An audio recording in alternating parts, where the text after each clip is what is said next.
la grabación.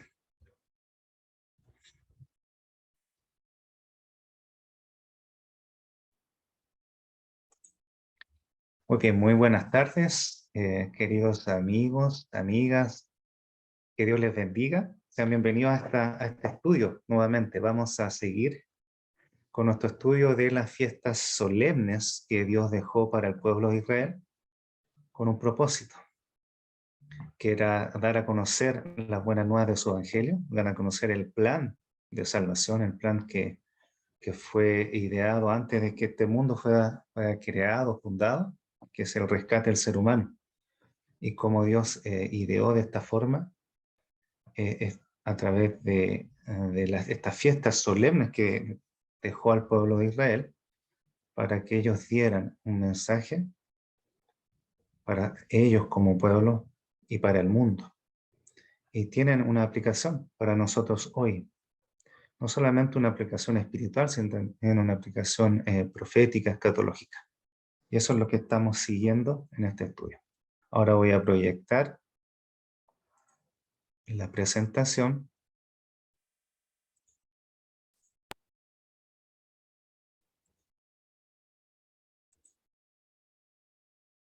Bien, repasando de forma rápida lo que ya estudiamos la semana pasada, en relación a la fiesta de los panes sin levadura, para hacer un hilo conductor y unirnos a este estudio. Leíamos en Éxodo 12, verso 14, que Dios le dio estas instrucciones por medio de Moisés al pueblo de Israel, cuando ellos ya habían salido de Egipto, estaban en camino a la tierra prometida, a la Canaán terrenal, y le dio las instrucciones de celebrar esta fiesta con un fin espiritual, con un concepto espiritual, un concepto de recordar su experiencia que tuvieron en Egipto, y una aplicación espiritual para cada uno de ellos, y que tiene también una connotación para nosotros en forma individual. Y les dijo en Éxodo 12:14, y en este día os será en memoria y lo celebraréis como fiesta solemne para Jehová durante vuestras generaciones en relación a las Pascuas. Por estatuto perpetuo lo celebraréis. Y 7 días comeréis panes sin levadura, y así el primer día lo haréis como no haya levadura en vuestras casas. Porque cualquiera que comiere leudado desde el primer día hasta el séptimo será cortado de Israel. Y analizamos cada concepto a través de la concordancia exhaustiva Strong. Recordemos que esta concordancia es un diccionario de palabras hebreas y griegas, de acuerdo al Antiguo Testamento o al Nuevo Testamento, y recordemos que estos pasajes del Antiguo Testamento, sobre todo los que estamos estudiando, fueron escritos por Moisés, y de acuerdo al idioma hebreo tenían un significado profundo, un significado de acuerdo al contexto que se escribió el texto bíblico, un significado muy profundo. Y en lo que era levadura, en Levítico 2:11 nos decía la palabra levadura, que la levadura era la palabra hametz, que es en la raíz primaria, es algo ácido, es decir, en sabor agrio o fermentado. Ahora bien, la levadura de la panadería, vimos, y lo vamos a ver en forma rápida, que se usaba la cepa de levadura, que era un microorganismo unicelular. Y la historia nos cuenta de que se entiende o se sabe en forma histórica que las primeras levaduras fueron ocupadas o se usaron para el pan en Egipto, en el antiguo Egipto. Los investigadores especularon que una mezcla de comida de harina y agua se dejó más de lo habitual en un día cálido, y que las levaduras que se producen en los contaminantes naturales de la harina provocaron que éstas se fermentaran al hornear. Y el pan resultante había sido más ligero, más liviano, más sabroso que los duros panes planos anteriores. Y ahí se cuenta la historia que se conoció este pan, con la levadura que se fermentó. Pero el pan ácimo, sin levadura, que se usaba, que Dios ordenó usar en esta fiesta, era este pan, ¿no es cierto?, sin levadura. Ahora bien, en Éxodo capítulo 12, la instrucción de Dios fue que 7 días comieran este pan sin levadura. Y cualquiera que no lo comiera sería cortado. Ahora el número 7, usado acá en el hebreo antiguo, tiene la connotación de 7 como el número sagrado completo. Y la palabra levadura, usada en este texto de Éxodo 12:15, es la palabra matzah, que quiere decir concretamente dulce, no amargo ni agrio por levadura. Es decir, es un pan dulce, sin levadura. El pan con levadura es un pan más salado, más agrio, con otro sabor. También en Éxodo 12:16 nos decía que tenía que ser una reunión de santa convocación. Ahora la palabra santa viene de la palabra hebrea kodesh, que tiene la connotación de un lugar o cosas sagrados, y la palabra convocación viene de mikra, que quiere decir reunión pública. Es decir, la fiesta de panes sin levadura debía ser una reunión pública de santa convocación. Ahora bien, nos decía que debiéramos guardar, esa fiesta debiera guardarse, porque en este día saqué a las huestes de Egipto. Cualquiera que no la guardara sería cortado. La palabra para guardaréis era la 8104, eres chamar, y nos recordaba tenía la misma raíz de la palabra cuando Dios le dijo a Adán que debiera guardar el huerto de Edén, para que lo puso en Edén para que lo guardara y lo labrase. Es la misma palabra, es cercar alrededor con espinos. Entonces esta fiesta debiera ser guardada con dedicación por el pueblo de Israel. Y les recordaba que él los sacó de Egipto, los sacó fuera de Egipto. Y la palabra que nos decía que ellos debían guardarla por vuestras generaciones, por costumbre perpetua, tenía la connotación de que esta fiesta debiera guardarse por el tiempo, fuera de la mente.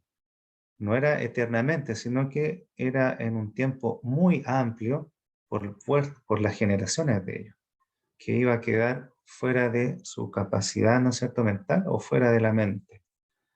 Era una fiesta que tenía que guardarse por muchos siglos hasta que se cumpliera, ¿no es cierto?, el tipo se encontrara con el antitipo, se cumpliera la muerte de Jesucristo. ¿Y qué connotación tenía la palabra cortado? Porque si no guardaban esta fiesta, las personas debían ser cortadas de la congregación de Israel. Y vimos que esta palabra cortado es la 3772 en el diccionario Strong, es karat, que tiene la connotación de cortar, separar, específicamente pacto. Es la misma palabra que se usa para cuando Dios le dio instrucción al profeta Elías, en 1 Reyes 17:3 le dice: aparte de aquí, vuélvete al oriente y escóndete en el arroyo de Kerit, que está enfrente al Jordán. Y para los que hemos estudiado, hemos visto los videos del ministerio de Víctor en relación al tercer Elías, cuando Dios le da la instrucción a Elías, la palabra Kerit tenía una connotación de pacto.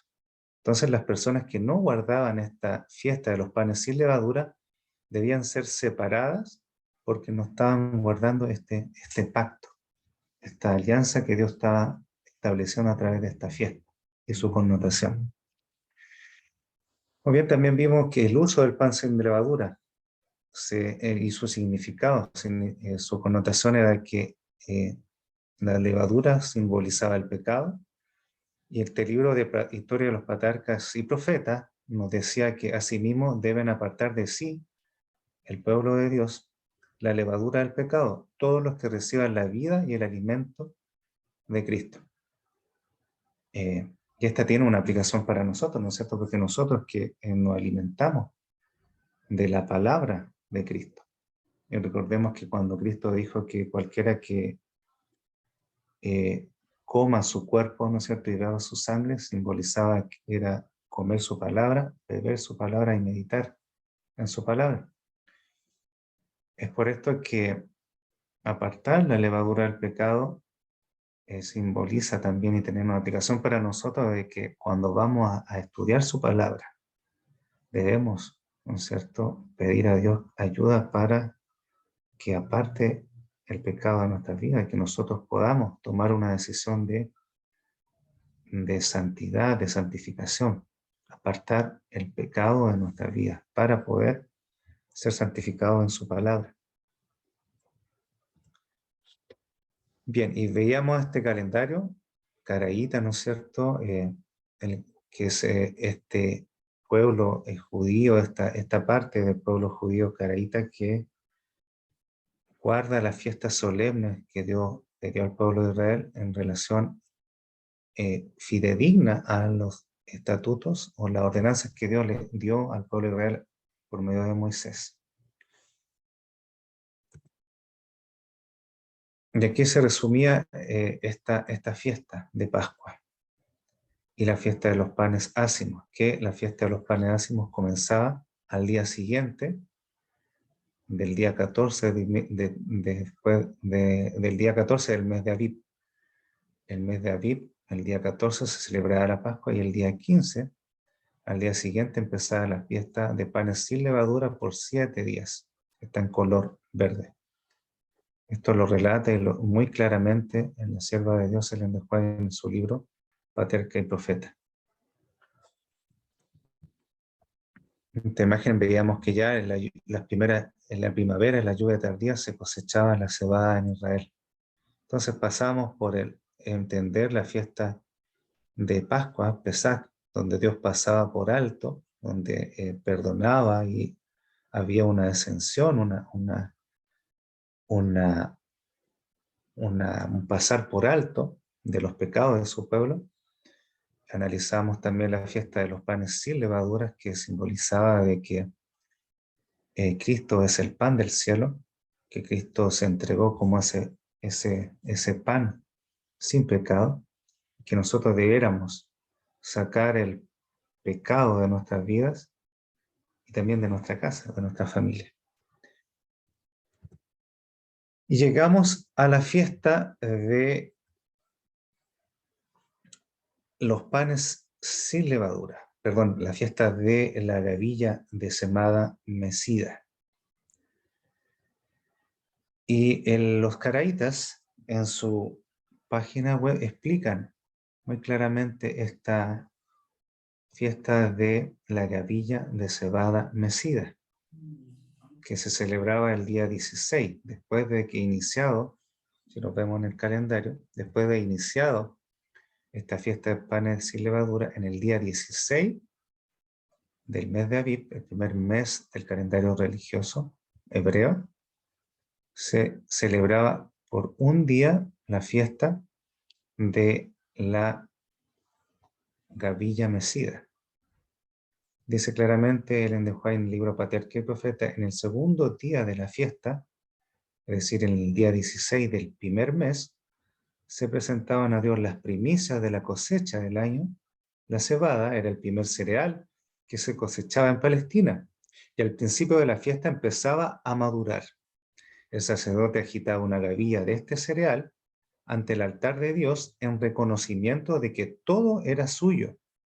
No se debía recoger la cosecha antes que se cumpliera este rito.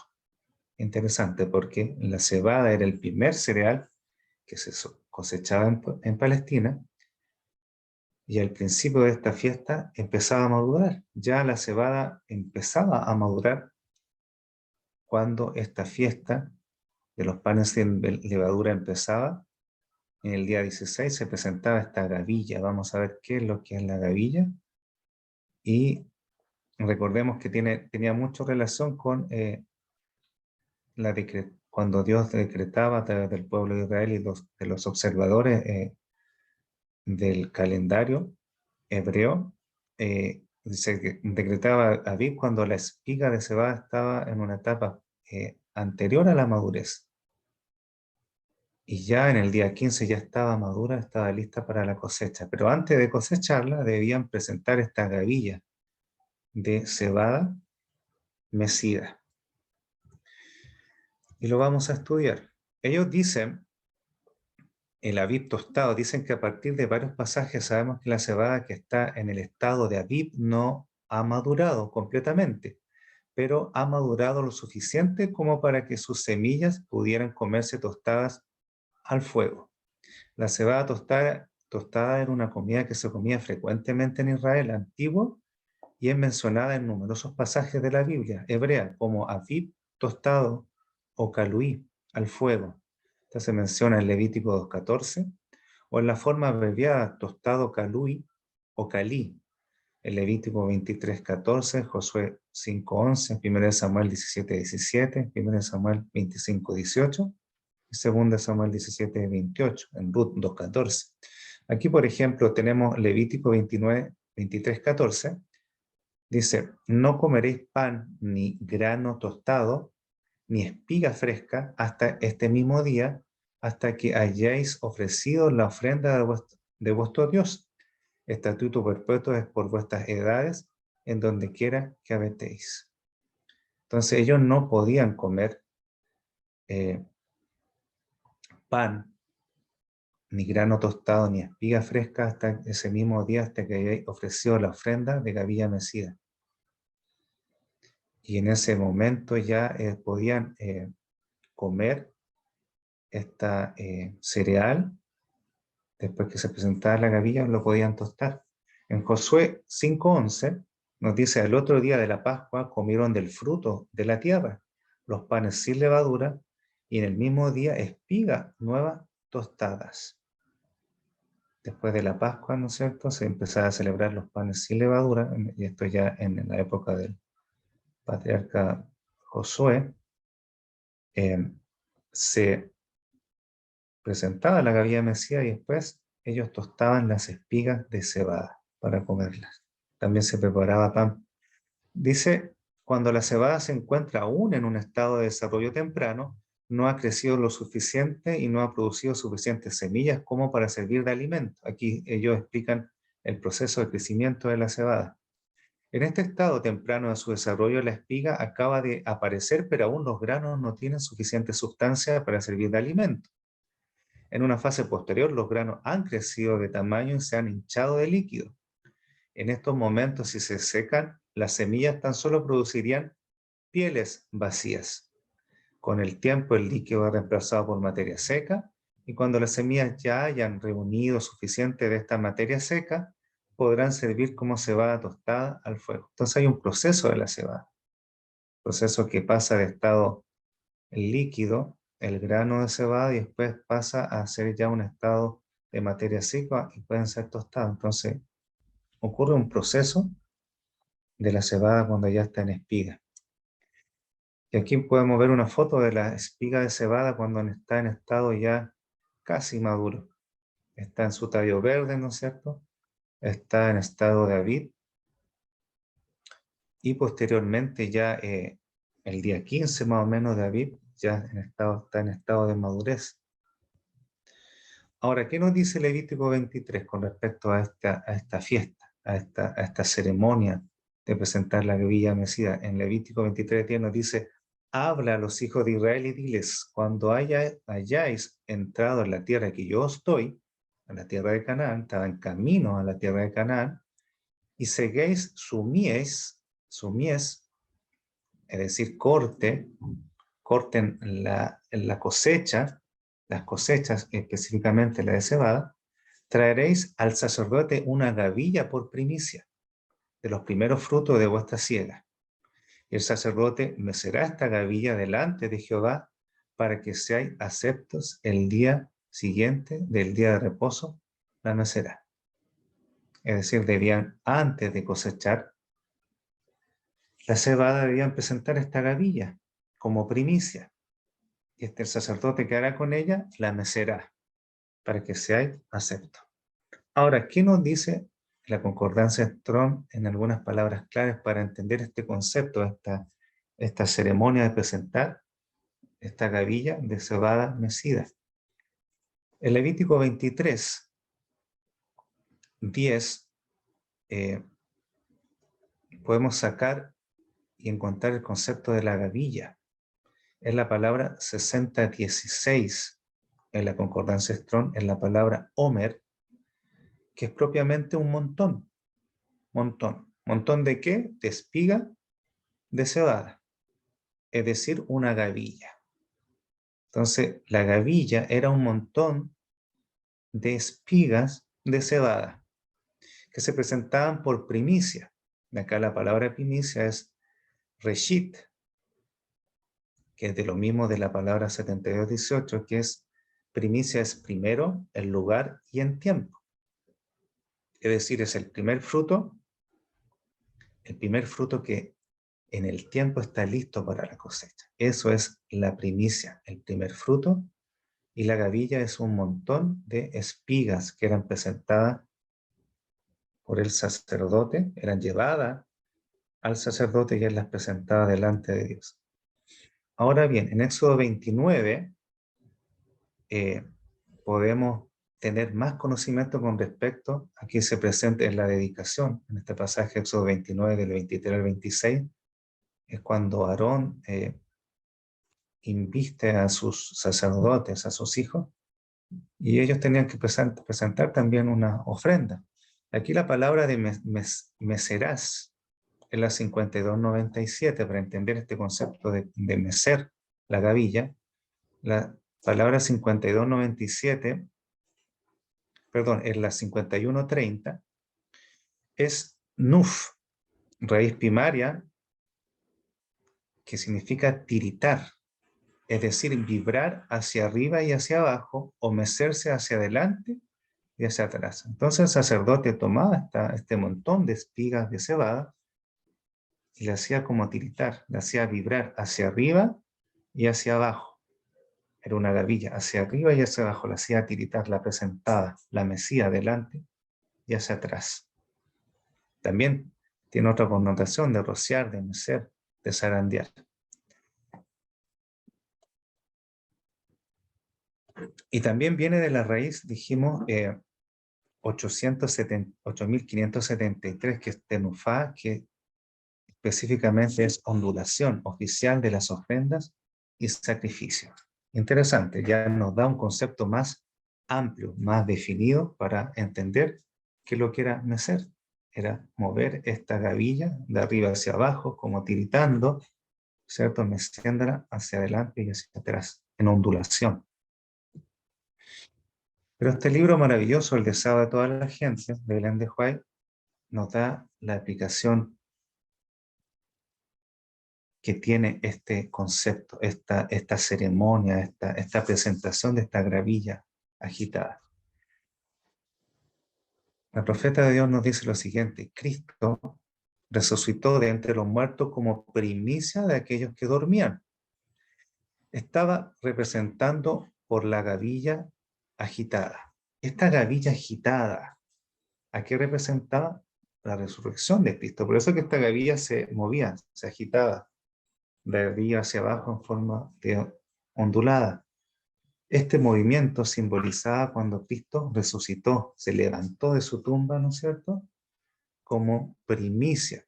Y dice ella que su resurrección se realizó en el mismo día en que esa gavilla era presentada delante del Señor. Es decir, el pueblo de Israel, en el momento que Jesús estaba resucitando, ellos estaban presentando sus gavillas como primicias de la cosecha de la cebada, y al mismo tiempo estaba resucitando Jesús, y ellos no entendían este ritual, esta fiesta, no entendían. Durante más de 1000 años, dice, se había realizado esta ceremonia simbólica. Se juntaban las primeras espigas de grano maduro de los campos de las mies, y cuando la gente subía a Jerusalén para la Pascua, se agitaba la gavilla de primicias como ofrenda de agradecimiento delante de Jehová. Esta gavilla de primicias para ellos simbolizaba ofrenda de agradecimiento. ¿Por qué? Por la cosecha que ya debía comenzar. Y recordemos que Patriarca Profeta en el Evangelio nos dice que no se podía meter la hoz, y aquí nos recuerda también el deseo de la gente, no se podía ponerse en la hoz a la mies para juntarla en gavillas antes que esta ofrenda fuese presentada. Ahora, ¿qué representa la gavilla dedicada a Dios? Porque aquí hay dos conceptos: la gavilla agitada, que representa cuando Jesús se levantó de la tumba, su resurrección, pero también hay otro concepto que es la gavilla dedicada a Dios.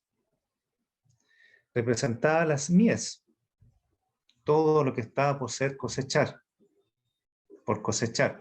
Y dice también, Cristo y las primicias representan la gran mies espiritual que ha de ser juntada para el reino de Dios. Es decir, tiene una aplicación en futuro, cuando se realice, y eso lo vamos a estudiar, lo vamos a recordar y repasar cuando estudiamos la profecía de los 6.000 años en su cumplimiento, y ese cumplimiento de 6 meses antes que regrese Jesús. Dice: su resurrección es símbolo y garantía de la resurrección de todos los justos muertos, porque si creemos que Jesús murió y resucitó, así también traerá Dios con él, con Jesús, a los que durmieron en Jesús. En ese momento, cuando Jesús resucitó, el juez dice, al resucitar Cristo, sacó de la tumba una multitud de cautivos. Hubo un gran terremoto y resucitaron primicias, que después ascendieron con Jesús 40 días después, cuando él ascendió al cielo, fueron presentadas. Y eso lo declara y lo describe muy bien, tanto este libro, El deseo de toda la gente, como el libro Hechos de los Apóstoles de Ellen de Juan. Entonces vemos este proceso de presentar esta fiesta, de presentar esta gavilla mesía. Se sacaban las primicias de cebada, se juntaban en un montón, como vimos la palabra gavilla, que era un montón de cereal, de este cereal de cebada, se llevaba al sacerdote, lo vemos en esta imagen, y el sacerdote, ¿qué hacía con ella? La presentaba, la agitaba, la mecía. Y esto representaba, tenía el símbolo, ¿no es cierto? Y tuvo su cumplimiento en la resurrección de Cristo. Ese 14 de Aviv del año 31, en el calendario gregoriano de nuestra era, cuando Jesús se levantó de la tumba, al mismo tiempo que el sacerdote estaba presentando esta gavilla de cebada, Jesús estaba cumpliendo esa fiesta al levantarse de la tumba. Impresionante. Y como decía el texto, muy bien explicado, del deseo de toda la gente, no se podía meter la hoz en la mies para cosechar la cebada sin antes se cumpliera esta fiesta o este ritual de presentar, de mecer la gavilla de cebada mecida. El deseo de toda gente continúa relatando esta resurrección especial cuando Jesús se levantó de la tumba. Dice que todos los que se levantaron de la tumba, cuando Él resucitó, también salieron con Él, con Jesucristo. Eran aquellos que habían sido colaboradores con Dios y que a costa de su vida habían dado testimonio de la verdad. Ahora bien, a ser testigo de aquel que los había resucitado. Iban a ser testigos de aquel que los había resucitado. Durante su ministerio, Jesús había dado la vida a algunos muertos. Había resucitado al hijo de la viuda de Naín, a la hija del príncipe y a Lázaro. Pero estos no fueron revestidos de inmortalidad. Después de haber sido resucitados, estaban todavía sujetos a la muerte. Pero los que salieron de la tumba en ocasión de la resurrección de Cristo fueron resucitados para vida eterna. Ascendieron con él como trofeos de su victoria sobre la muerte y el sepulcro. Estos, dijo Cristo, no son ya cautivos de Satanás. Los he redimido, los he traído de la tumba como primicias de mi poder, para que estén conmigo donde yo esté y no vean nunca más la muerte y experimenten dolor. Esta se cumplió, pero con exactitud, cuando Jesús se levantó de la tumba. Él es primicia de los que durmieron. Representaba la gavilla de cebada mecida. Se cumplió con exactitud.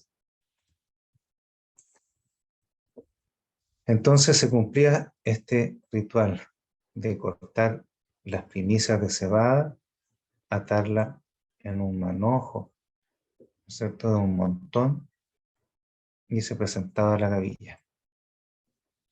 Y ya llevando toda esta fiesta, esta ceremonia de la gavilla de cebada mecida a nuestro calendario, recordemos que estamos en el mes de Aviv, en el primer mes del calendario religioso hebreo.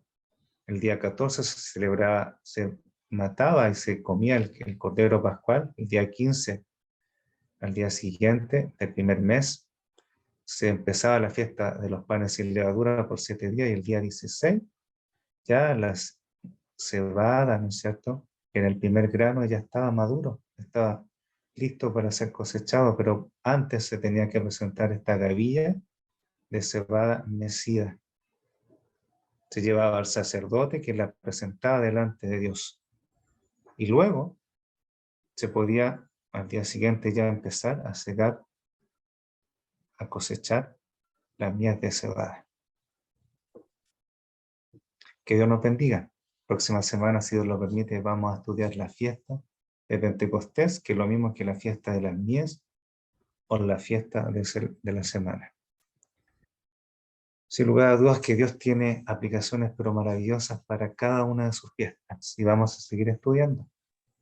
Vamos a seguir estudiando porque nosotros tenemos ahora la libertad, por la gracia de Dios, de comer ese pan que es Jesucristo.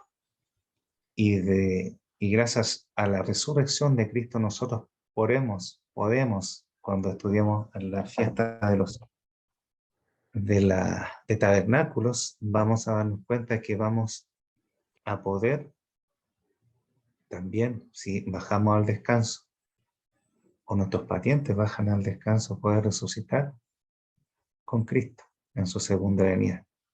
Y tenemos esta aplicación tremenda. Y vamos al estudiar la profecía de los 6.000 años, vamos a ver que tiene una aplicación más aún escatológica y profética, esta fiesta de la gavilla mecida delante de Dios. Que Dios nos bendiga, que podamos internalizar estos conceptos.